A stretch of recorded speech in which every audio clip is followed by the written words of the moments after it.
that's unanimous. So we got that written down. We're gonna, Doug, you wanna call him? Because you're good at that. You have a smooth delivery. All right. Okay, here's another issue, and this is just what we needed, as if enough hasn't been done. Improperly recorded covenants, or conveyance of the title, the deed to our community, common areas.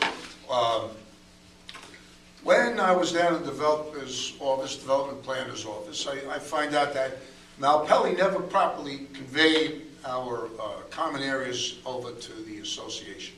Why this wasn't taken care of 10 years ago, whenever it happened, when the people were around who knew this was going on, is totally beyond me. And maybe they thought it would go away.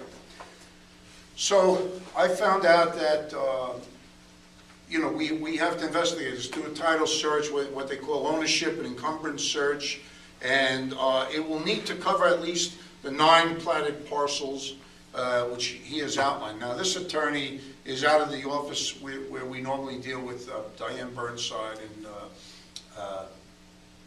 DeBost and them. But this is his specialty.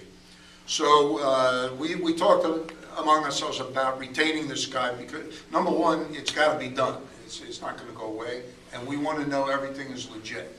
That we have a clear title to the place and there's no liens or anything like that. And we said we'll retain you up to, you know, the first $1,000 to investigate and find out where we stand. It could end up costing us a few thousand, $3,000 to $4,000. Should have come out of Malpelli's pocket a long time ago, and somebody here should have insisted it was done. Now, I know there was an issue with the preserve area, which I think I'm almost positive Gulf Breeze took care of that, because the association didn't want to take that over because there was some non-compliance orders against Malpelli with regard to the exotics and stuff in the preserve area. But I think that's legit. But we're going to find out, and we're going to fix it, and that's that. So I just wanted to bring it to your attention. We'll keep you updated as we go. Maybe I'll have more to report the next meeting. But this all was found out by accident. What's the consequences if you didn't?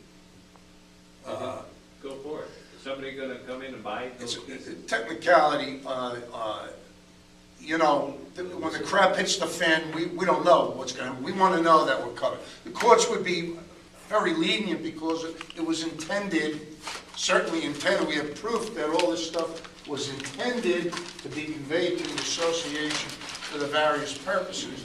And when you look at these blueprints, it'll tell you, dedicate to the Meadowbrook of Bonita Springs Homeowners Association, Tract E for the road right-of-way, Tracts A, B, and C as open space for the open space landscaping vegetation, drainage easements, all of that stuff. It's clearly shown that was the intention, but it's a formality that we don't like to screw around with, because when the crap hits the fan, we know what happens. So we're gonna fix all that. Yeah. I just want to say, Bill, I'm 99.9% sure Dick and myself handled the preserve and got that all taken care of. Yeah, okay. Well, the lawyers seemed to think that was going to be all right. Yeah, we did. We took care of it. And it might very well be the other things are okay too, but I thought it could have been lost in some other county office or something like that. Yeah. We want to know why.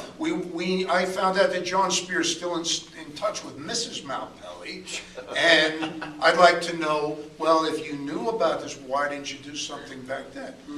You know? And I'm real sick of lawyers, and I'm sick of judges. You know, they're really, I'm sick of life, damn it. But anyway, we're going to fix that and get things back in order. Okay, walking around the lake. Okay, this had to do with, we're trying to work on the community booklet, and somebody tried to block us, sabotage our little endeavor, saying you can't tell people they can't walk around the lake to fish because that's common area. I beg to differ, because here's what happens. You have common areas, some is non-exclusive easements like the sidewalk, roadways, and then you have exclusive easements, which are there for the purpose they were intended for. And I can show you again on this thing, the lake is part of Tract B, okay?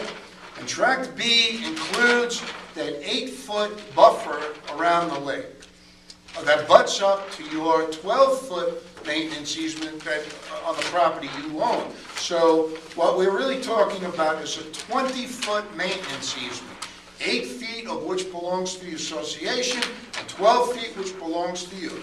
In no way does that mean it's there for everybody to walk around. One guy said he would build a bicycle path if he was on the board. He could ride around the backyard. Well, that ain't gonna happen, okay? You can see there, 8-foot, 12-foot, okay?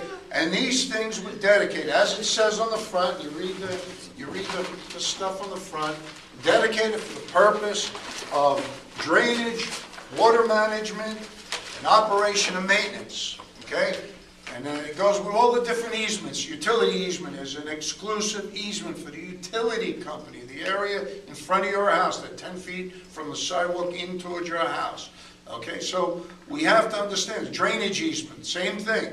You're not supposed to plan, doesn't say you can't, but that is an easement designed for water drainage and management. So they're very fussy about surface water management. That's a big item. And that's one of the things that comes up too when we talk about the conveyance, to make sure that the property was done in compliance with the requirements of Southwest Florida, I can't even pronounce my words, Southwest Florida Water Management. Wow. So anyway, that's the answer to that question, if there was a question. Extra landscape work. We had the new landscape he started, and he's got to, get adjusted to the community, but he's a good guy, and I think conscientious one. And he'll be trimming everything and getting it up to snuff over the next couple of weeks.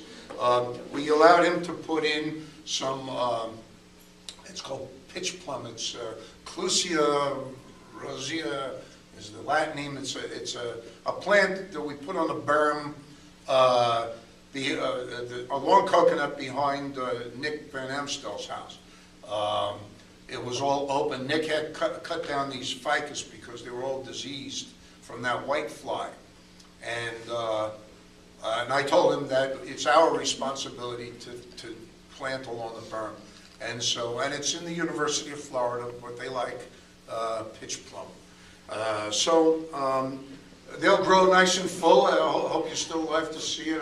You're in good shape, Nick. I can't perform miracles. I think it's a pitch apple. A pitch apple, what did I say, pitch plum? Yeah. It rolls off the tongue. Pitch apple, yeah, pitch plum. So anyway, we allowed him to do that. We're going to look into putting new annuals in and all that stuff, so as we go along. I just brought these really to show the board, because water is getting in those lights we have in the front, and most of them do not have a lens cover. And I thought, I don't know if at one time they did all have lens covers and they're missing. They did originally. Okay, they're missing, about 10 of them are missing. The water's getting down, corroding the sockets inside and rusting them out. Now I'm replacing one that's why it's so dark by that live oak tree, because the light isn't working. So I'm going to put that one in, and I got a 70-watt bulb in the car floodlight, and we're going to go around, and if I can get by with just putting a new lens cover, these things are only like $15. The whole assembly with the bulb. The bulb is